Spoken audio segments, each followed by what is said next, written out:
Got my RFP mug. I like it. I did a outfit change. Well, the only complaint I have is that the emblem is off to the side. So I'm like, Oh yeah, Okay. it's not a normal that's way to drink. I'll fix it. gymnastics drinking. Anyway, so we do have merch. I just got mine like 2 days ago. I loved it. I did. I wore it yesterday to church, to be honest. So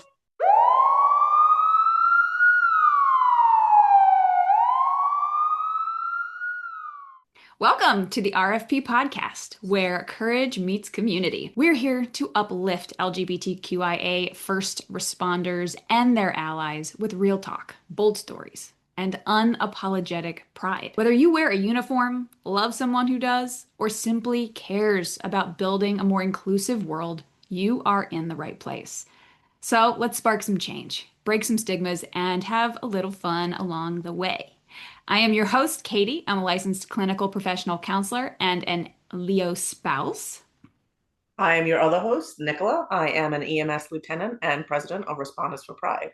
And we are excited for our next episode in our Spotlight series.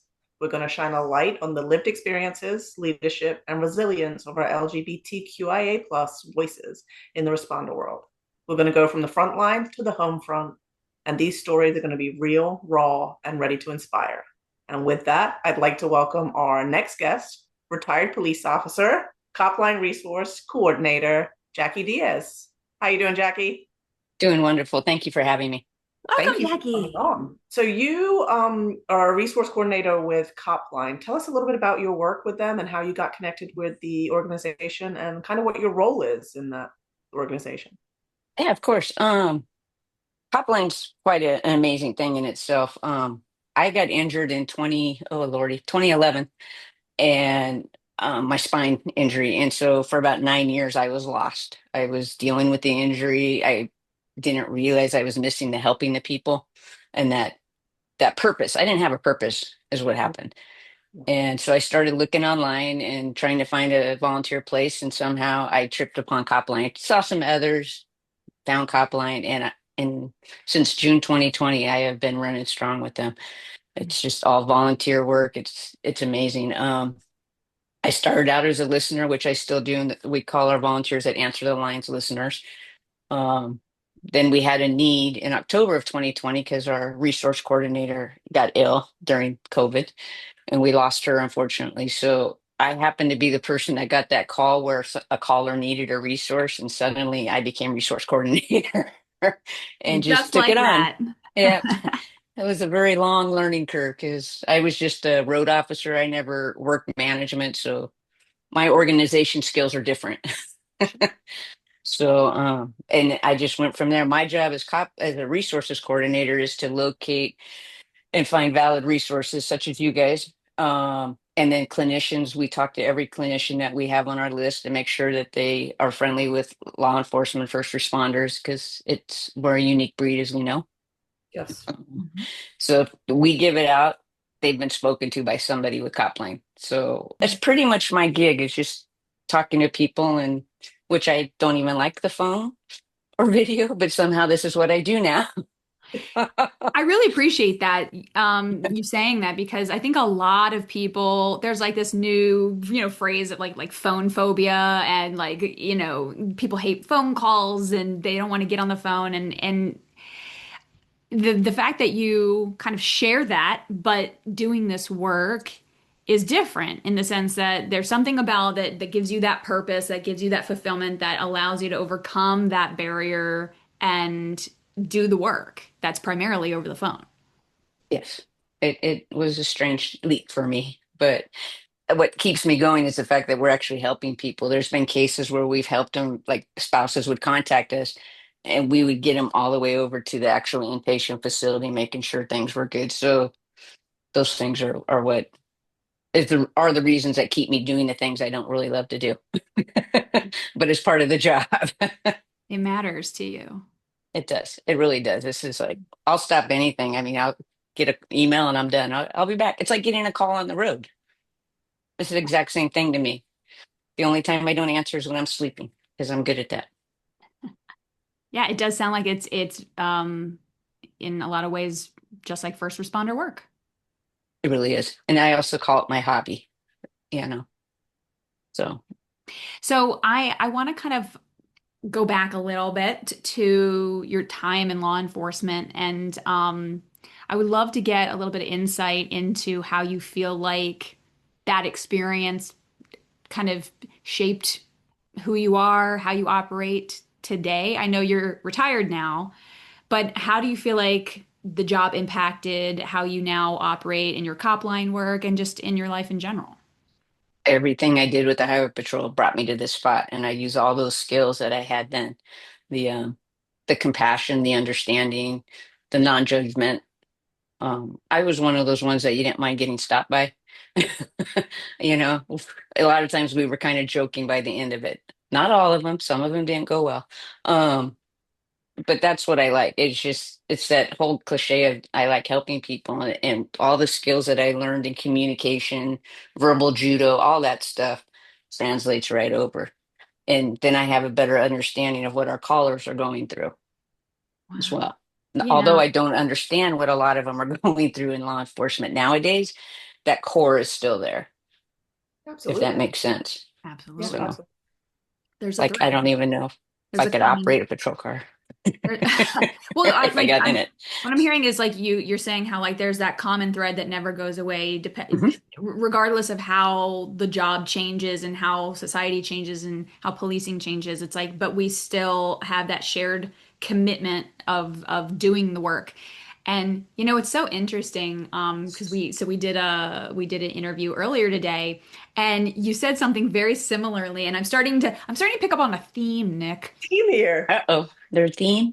A That's great. theme, yes, of our incredible. So before I go any further, I just want to get a little bit more information about you, Jackie, in terms of your identities. Your pronouns are, She, her. and how do you identify? I'm old school, just me. Okay, I don't get into, I haven't gotten into that part. I apologize. no, No. no worries, no worries. But the people who come on our show, I typically just use the umbrella term like queer. Yeah, that works. Okay. Yeah. And there's this common theme around these conversations around the, oh, I want to say like the sense of responsibility, the drive to be the one experience with the community that is good, right? You were saying earlier the compassion, the understanding, being able to be the one patrol officer that people don't mind being pulled over by, which is like, but Yeah, but that's something that we're hearing a lot around our queer first responders is kind of being wanting to be that extra sense of humanity in the role. well, it makes sense with the alienation and everything that goes on. I mean, I spent the first 10 years of my life, my career, hiding, supposedly. When I finally came out to one of my trusted coworkers, duh, was the answer. So here we go. But that angst that you had until that moment, and I worked with people that were Vietnam vets, basically. So they weren't the most accepting people. And I was the only female in a completely male office. So Mm, I just went and did my thing. But I'd be working with them and we would stop like a car of, I remember distinct of trans. And the way he started to go at him, and this is in the late 90s, hmm um, I'm like, okay, this is my turn to step in, get him out, and make this a comfortable interaction where people aren't being violated and insulted or just by a look, not even with the words, because I feel we were pretty professional. But so I'm not surprised you have that theme now Yeah, and I think at it's all. and like you also said non-judgmental, right? And I think it's because we've used the word that we've been like reduced down, right, to bullet points, like, oh, you're in this community, you're this, right? And Yeah. we tend to not be judgmental when we go into these spaces, right? I'm in EMS, so I meet people in their homes. I meet them in their where they're at, right? Yeah. Um, so finding it there is like being, non-judgmental when we're walking into these spaces or coming up on these people's spaces. Um, Yeah. and I think it's huge to do that, and it sets a example to the other people around you too, I right? agree. Yeah, oh, this Yeah. is how you should treat people. Like it's amazing what happens when you treat people as a human, right? Exactly. Like, yeah, Exactly. It's crazy. That's what I would do. I'd go up to the car and be as friendly as possible. And when they decided to switch gears, then we'll switch gears. But I'm not going to start off in the wrong gear and create an issue, no matter right, who they are. You right. know. Yeah, yeah. So if only everybody else could work like this, right? It would be very nice. Yeah, Well, Would. and we keep trying to kind of highlight the strength and the asset of being queer in first responder work, and all of these qualities and traits that you're bringing up, is why we really lean into that concept of this is the time, now is the time where we need to really be recognizing how much strength queer people bring to these spaces and into these roles, and how it improves community relations, how it can even improve the culture within the departments. Hey. Hmm. Um, Imagine that. yeah, right. And so I sincerely thank you for the work that you've done in bearing that, because we've also talked about how it is an extra burden on the individual to try and kind of carry that load and say, I know that I'm going to walk up to this car and they are going to probably assume a lot of things about me because of this uniform. And I have to bear that, and then I have to kind of readjust. I have to adjust into that space of not overgeneralizing them, giving them the space, giving them the compassion, the understanding, the non-judgment, even if they don't afford it to me, so that we can keep the situation de-escalated, so that we can make it a good experience if possible. Completely. It's a lot of work, a lot of extra It work. is. It is. But it just now, that's why we do what we do now. It just kind of is nice and easy because you're so used to that hard work. But I just always looked at it, and I still do, is we don't know what's going on in that person's day when we've contacted them.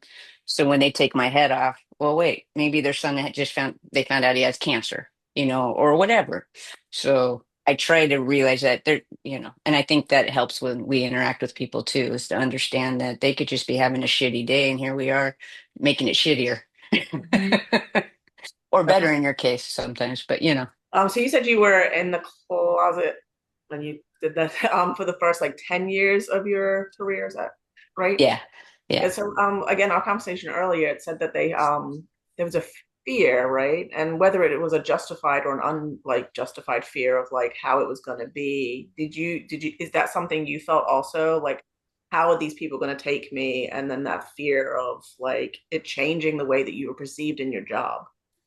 Did you have a fear in that?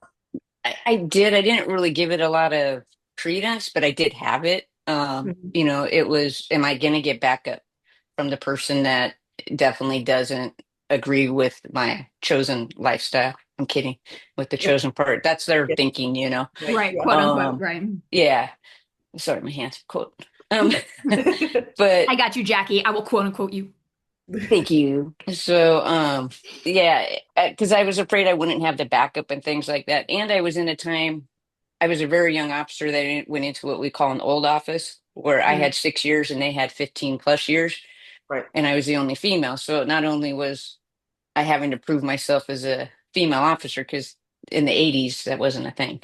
Right. right. The 90s, there wasn't a lot. So I kind of felt, of the two things, I wanted them to know I was a good cop and they could count on me. So I kind of put that on the back burner, I think, for quite a while. And then it started eating at me those last few years. And that's when I finally figured it out. And, the whole let's your family thing, and you're making stories up about this and that and who you're dating. And it was exhausting. It was exhausting. So, and the fear was there. I just didn't give it a lot of power until the end. Yeah. Yeah, I think that's also a theme that we've come across, right? Is that there's this when we're sitting around talking, like we don't talk about our families. Yeah. You'd use the pronouns, right? And be like, oh, what is your boyfriend or what was your boyfriend do? And I'd be like, oh, they're a teacher, right? Yeah. And like things like that, I think is like something that I did in that first year of being in. And I think it's whether it's like justified or an unjustified fear. I'm not using the right word there, but it sits with us, right? And it does. Like I real think or being a real or female, perceived fear. yeah, more Yeah. perceived, right? And being a female, right? You're right. Like you want to prove yourself as being a female in these spaces, right? So then to add a second thing, Mm-hmm. Yeah. Really seems so much. Well, and that's Looking back, it was. Yeah. this is what we're talking about when we're talking about intersectionality and how different intersecting identities increase the likelihood of discrimination and oppression on a person, right? So then we add, skin color and different ethnicities and cultures and you've got people who it's like you're already just trying to be acknowledged as a decent fill in the blank, whatever your role is, as a woman, Right. let alone maybe a black queer woman, right? And so there's just so many additional elements that I think people don't who don't share that lived experience. And obviously we all have such very different lived experiences that there can be that lack of understanding, that lack of empathy around what it must be like to carry all of that, and for you to feel like, Jackie, you had to kind of put a big part of your identity on what you said, the back burner, that could not take priority because you needed to prove yourself as a woman first and foremost. Yep. But then it was Yeah. eating at you. It was having this long-term effect on your well-being. In the background for a long time, which I didn't realize, but yeah. I mean, I wouldn't go to events, the pride events or anything because they'd spot me and there it starts, and I just didn't want to deal with it. So Yeah. it does.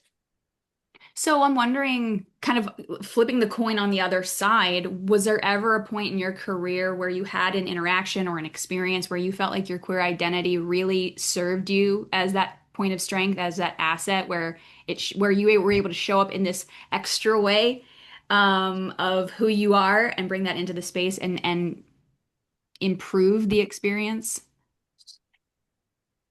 Not really, other than my interactions with the people that I stopped and stuff like that. Hmm. That was pretty much it. Like that example that I gave of the car stop earlier. But for me, it was just doing it out there, and I don't really have anything else other that really stands out on that. I know you say that, right? But that moment in that person's life when you stepped in, sorry, my dog just jumped on the couch. When you stepped in and almost took over, right? Using the right words, treating that person with more respect, had a huge impact on that person, right? True.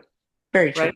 And for you to step in front of those other officers and say, no, we're not, but you didn't say this in words, I wasn't there, I don't know, but you No, didn't say, no, no, we're not doing it this way. You showed, no, we're not doing it that way.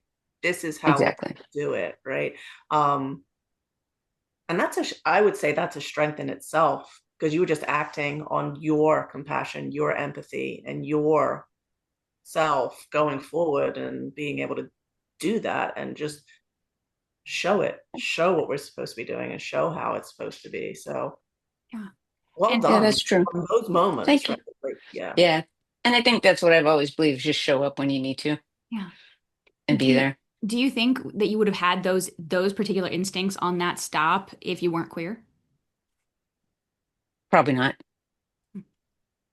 I at least not to the degree that I did. Right. I've always been kind. I was raised to be kind and not non-judgmental to people. You let them open their mouth, figure out what's coming out, and if you like it, you do, and if you don't, walk away. So I was raised, I feel, in a good way that way when it comes to humans. And then this just compounded upon it, and then just seeing the things I saw on the job just made me, I think, be kinder too, and not to get my butt kicked out there. I had to be nice too. It's survival too. Yeah. It is. It really is. But really how you treat people is the number one thing. Yeah, I it mean, matters. that's the starting point. Yeah, the only way I judge people is how they put their grocery carts back. I don't blame you on that, especially put it against my car. We have a discussion. Like, yeah, so that's the only time I'm like judgmental when it comes to this thing is how people put their grocery carts back. And like, Uh, it's You're just slow rolling away. You're like, uh-huh. With the like, mean look. or I'll be in there fixing them, being like, the people. I can see you doing that. You can, right? I can absolutely see you But doing like that being kind, right? That taking a moment to listen Yeah. can be wonders. It's small steps to big movements. Mm. It really is. It's like smiling. Yeah, Hmm. a Hmm. Yeah. smile, right, goes a long Yeah. way, It right? really Um, does. yeah. I mean, for my job, getting down eye level, right, Yeah. um, is where I need to be, right? Or hold a hand or something like that, really can make those differences in people's lives for the day. Right? So, Most definitely. Well, people pick up on nonverbal communication far more than anything verbal. And when it's a heightened situation, when they're involved in some kind of emergency crisis, that's when you're interacting with them, right? yeah, So it's like, what are you doing with your face? What are you doing with your hands and your arms? What are you doing with your body? How are you standing? How are you approaching? Those are the kinds of things that say a whole lot before you maybe even open your mouth and speak one word to the people that you're going to have to interact with. And it can go such a long way. Like you're saying, a smile, approaching a car or approaching, the person that you're about to render aid to with a smile can actually be the difference between how that interaction goes. yeah. So I'm curious about, I know you mentioned earlier about the back injury that you sustained, and that, if I'm not mistaken, that was a part of your retirement, right? Like that did that put you into medical retirement? Yeah, I made a bad U-turn and they rescued me out of the car, and that was the career ending day. I never went back to work Okay. after 23 years. And so the context within which you wound up retiring is definitely not one of your own autonomy, right? It was kind of taken from you versus it being like a standard retirement of like I hit this many years. No, it was not a positive experience. No, traumatic, it sounds extremely traumatic. But I am wondering if you could share a little bit about the shift, the transition into retirement, what's that been like? And how has that changed since, the early point of retirement versus now? And what's that been like for, especially for our listeners or viewers who are either experiencing retirement, forced retirement or early retirement or just at their time. And they're like, I don't know what I'm gonna do with myself. I don't know how I'm going, like, this is my world, is my identity. Yeah, with CopLine, we get a lot of those kinds of calls too. Mm. For me, it was, and from many folks that I've talked to that went out on injury, it's the worst way to go. It just is because y- most of us feel like you were the trash of whatever department because you had contact with people and then now you don't. So you kind of just get dismissed. Almost everyone that I've talked to said they wish they would have died instead of getting injured. I was one of those too, because at least there's, the ticker parade and there's just all, whereas you were there and now you don't exist anymore. And I get that that happens when people get a service retirement too, but they get the party, they get the radio, last radio call, they get all that stuff where if you get injured, you're just solo. And that took a long time for me to get through. I never did seek therapy, and I realized I probably should have back then, but I did not. Uh, I would back then. I was therapy. No, I'm fine. But now I've learned a lot in this time frame. So it was a struggle to get out of. Well, number one, you're injured, so you're dealing with that too. So you have the injury. There's a lot of loss. You lost your body as far as moving the way you want to. You've lost your friends. You've lost your career. You've lost your identity. Um, and that's what happened with me. And I was afraid to drive for about 6 months. So they just intersections weren't my friends. Um, so it took me probably 6 months or so to really work through all that. And or 6 months, 6 years. Um, and that's when I finally started looking for a different way to be positive again and to be able to do the positive things that I did back then that were really rewarding to me and my passion. So it took me a long time to get here. And once I found Copland, I mean, I've got the camaraderie. It's like it's like the department that you wanted, where they said they'd always be there for you, kind of thing. So because we're a small group, like 150 people nationwide. Um, I got that. I got the purpose. I get to help people. I get to stop what I'm doing and go do something. You get that little adrenaline rush in a sense. So I think that answers your question, I hope. It does. I mean, it's Yeah. it's an incredible journey that you've been on, and um, to really highlight some of these key points, all the losses, all the grief. I would argue, as a clinician, complex trauma from all of that experience, just all the layers of it. And like you said, 6 years, it really felt very consuming, and I imagine for a lot of people in that experience, especially like what you went through, they might experience suicidal ideation, that there might the idea of going on and with all the loss might seem unbearable, impossible.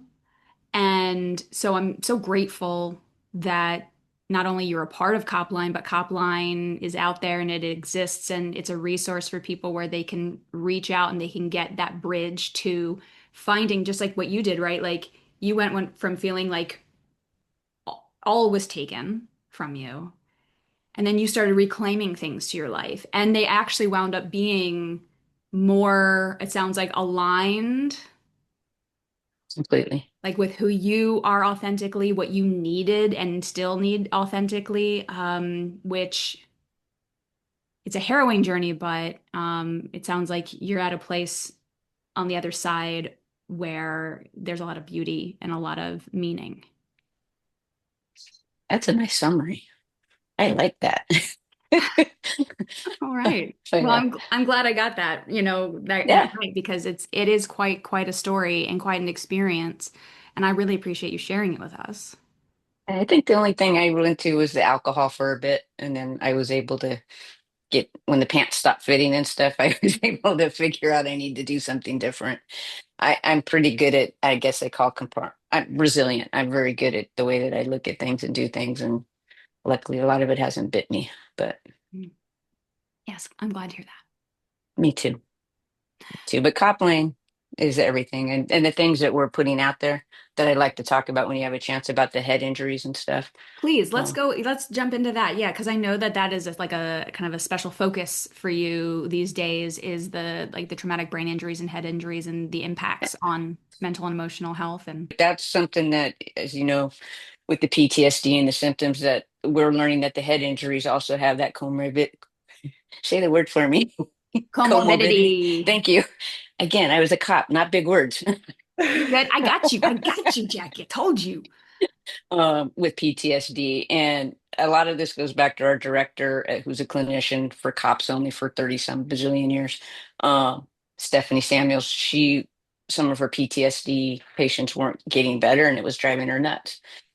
And she had a connection and they started talking. I think it was a neurologist, a friend, and they started talking. And about 2 or 3 years ago, she's like, wait, what about these head injury things? And so she called back all of her practice and they're all went, and 83% of those people I think are going to a neurologist now or some sort of therapy, because what we've learned is sports as a kid, especially football before the age of 14, the neck muscles can't hold the head, so the brain sloshes everywhere. This is my really rudiment explanation of But it. we appreciate it. We Um, appreciate it. um, and so starting from there, all the different things that we've done, they add up. And like with fire, I mean, they're hitting their head. I mean, they wear hard, hard hats, you know, to protect heads. Have you ever hit your head? I mean, I played soccer, so Yeah. So, yeah. everybody's so into the concussion and TBIs. Well, it turns out it's just that repetitive head impact stuff, from starting as a young and doing whatever we did, soccer. I mean, I was dwarf throwing. My uncle would pick me up and throw me across the street as a kid. So there's different things. We lived a rough life. And then once we get on the job, it just impacts it more in any of the first responder fields when you think about it. And a lot of people start having issues. And when we're talking to them, it's like, well, what about a head injury? And they're like, well, I haven't had a concussion. Cool. Have you rung your bell? Well, shit, all the time. I'm always shaking my head. And that's one of the big symptoms is as soon as you bang it, when you shake the head a little bit, that's Mhm. one of the things that they call it shake. It's a big word, acronym. But that's a key right there about the concussion. You probably did some damage there. Hmm. Okay, And so then they so I just, I'm going to pause you right there. So yeah, please. if you notice someone, or if you notice that you, after you have some kind of a head bump, that your natural instinct is kind of "Ooh, shake it off." Yeah, That's an indicator. Pay attention to that, because that might indicate there's exactly. something else going on. Okay. There's their head injury, might have been say concussion, something such as that. Okay. So, and we just shake it off and keep going. I mean, if you're in a Yeah, fight or yeah, you're doing whatever, it's like yeah. get hit. by the soccer ball, Hmm. so we just keep shaking it off. So those are like little symptoms that can go, hey. And what we're trying to do is get people to get departments and things like that to start changing the way they train. And then when somebody does whop their head, get treatment for them. Right. Don't just shake it off. I mean, not shake it off. Don't ignore it. Right. Does that make sense? Yeah. Absolutely. And I Okay. think the shake it off phrase is really appropriate, right? Because like that's the Yeah, mentality is shake it off, keep going, shake it off. Like we're here to be helpers and heroes, not need help, exactly. And so literally and figuratively, this idea of shake it off, we need to rethink that and we need to be noticing and addressing. Yep. And most people will accept that they might have a physical injury over Oh yeah. a mental health issue. And Yep. I've presented to some people, callers, because they go, I don't have a brain injury. I'm like, okay, cool. I go, so if you broke your leg, would you just keep walking on it or trying? They're like, no. I don't have So a leg is it injury. similar? They're like, oh yeah. And then we worked with the Concussion Legacy Foundation. We collaborated with them.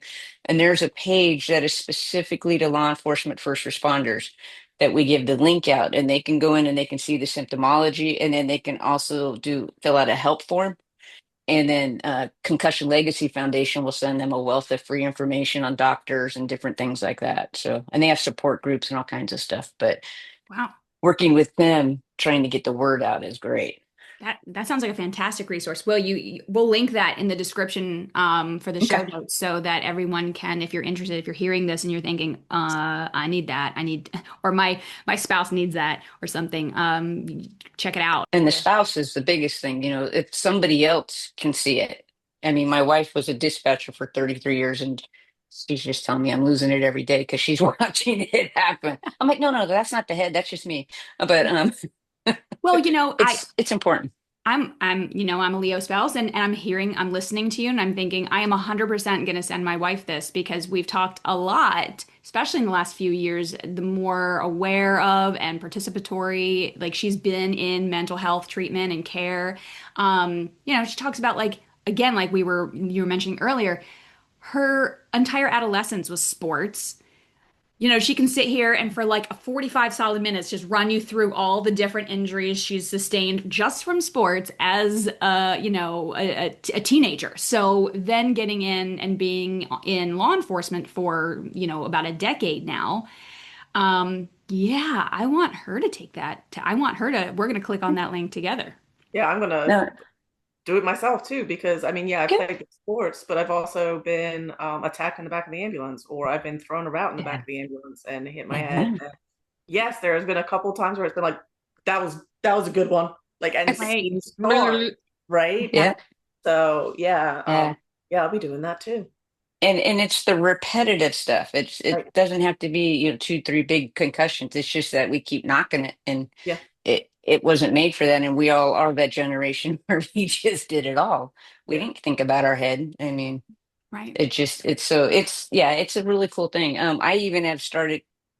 I went to a neurologist 2 years ago to get a baseline, Mhm. and so now I'm doing annual visits just to keep that up, just because we know that I have something going on too. So And I think a lot of people don't even think about neurology as a part of our kind of wellness team, our healthcare going forward. But I think that that's a fantastic point that especially as we age and as we experience even just natural shifts in our neurobiology, we might want to be considering bringing some certain specialists onto the team, so to speak. yeah. But especially for our first responders who have had a rough and tumble adult life, I'll just say it's not a bad idea to consider touching base and getting a baseline for neurology, even if you're not seeing any big signs, but just getting a sense of what's going on, neurologically speaking, with you so that you can monitor that moving forward. Yep, it's a good idea. In Tucson, there's a physical therapy place that is actually going to the fire departments, and I think they're going to go to Tucson PD now and get baselines for all of their people. But they're starting with fire, which I thought Right. was great. So, if that is another trend that would be nice to get to prevent all this, and not prevent, but help. And Yeah. the thing is there's treatment. There's the physical therapies, the ocular therapy, and with CopLine, that's just a resource we give a lot. The CopLine work that you guys do sounds incredible. I'm so happy and proud that we can highlight CopLine on our website, respondersforpride.org, as a vetted, verified resource for both first responders and our LGBTQIA plus community. Because, as you probably know, listening, not all of the resources available to first responders intersect with well-informed, affirming, inclusive care for the queer community. And so we're really proud to highlight you guys and the work that you do, and as a resource for our queer community of first responders. Oh, we appreciate it too. We are only for cops, just to put Yeah. that out there. But and we've had people say that, why don't we do help dispatchers and, fire and everything? It's because the lines are answered by retired cops, Mhm.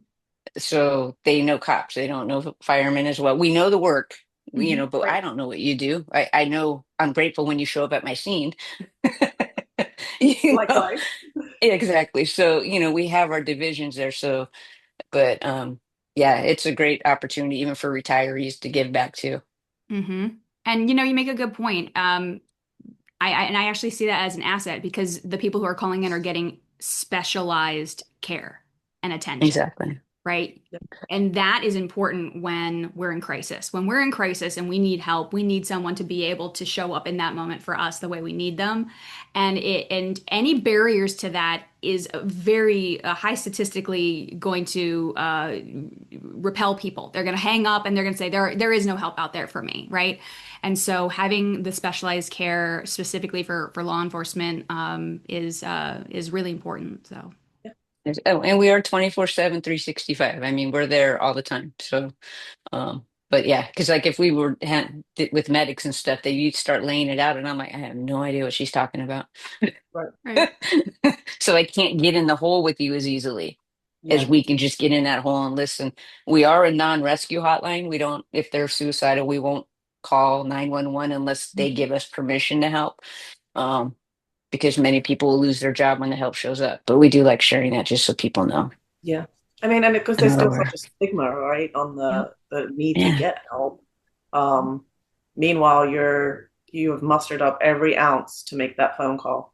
Because I know when I made my phone call to get my help, I literally looked at that number. I got that number and I looked at that number for 4 days straight. Give me And that was chills. and that was from the point of me asking for the phone number. I still looked at that number for 4 days before I made the phone call. Wow. Um, That's some insight. and it's hard. It's hard to make that phone call. Yeah. It takes an awful lot. And the fact that we're going through these things and there's still this stigma and people are risking it. They shouldn't be risking it, like you said, right? Like risking losing their Mm. job. They should be getting the help they need to continue their job, to continue to Ex- make differences in people's lives like they're doing. Exactly. I mean, the job broke us, so And Right. and you know. that's such a key piece, Jackie. I'm glad you said that, because as I'm listening to you guys talk about this, and it's just bringing up a lot in my work and my mind around, as a clinician, when I meet with every client, whether they be first responders or civilian, I like to have like a full on conversation about how I do my work, and that includes talking openly about like active SI, passive SI, what the difference is between those things, how they can be treated. And the goal ultimately in those conversations is to start having an open dialogue around those symptoms, because they are so common, way more common than people realize. And for first responders, to be expected. It is not a one off. It is not strange or rare. It is unlikely that you wouldn't have those thoughts at some point, having done the work that you're doing and seeing what you're seeing and having the accumulated trauma that you carry in your body and in your mind day after day. And so I think it's a really fair thing that people are afraid to say anything at all, because they're afraid as soon as they say something, they're getting hospitalized. All the cavalry is coming. And as first responders, you're the ones who show up in those situations. So that's usually the reference point you have, is that, nope. As soon as someone says anything related to suicidal ideation or thoughts or feelings, the police get called. It's a whole safety thing, and you get and you guys have that association so often that it's like, I would never put myself in that position to have that happen to me. And I think that makes a lot of sense. Yeah. I mean, that's why we're so confidential. We don't. We may get a name if they want, whatever name you want to give us, and an area code doesn't tell us anything anymore. I mean, Yeah. I have two area codes that don't even put me in Arizona. So, but it's a good thing for us. Well, I just want to say thank you again, Jackie, for coming on and sharing some of your experiences and some information around CopLine and what you guys do and the information that you're going to be sharing with us so that we can share with our audience to stay informed and connected to not just resources, but really important information that's coming out around head injuries. Thank you. I appreciate the opportunity very much, both of you. All right. Well, Thank that you. is a wrap for our episode today. And if you were moved, inspired, or just reminded that you are not alone, please share this episode with someone who needs to hear it. And don't forget to subscribe, leave a review, and follow us at Responders for Pride on Instagram and Facebook to keep the conversation going.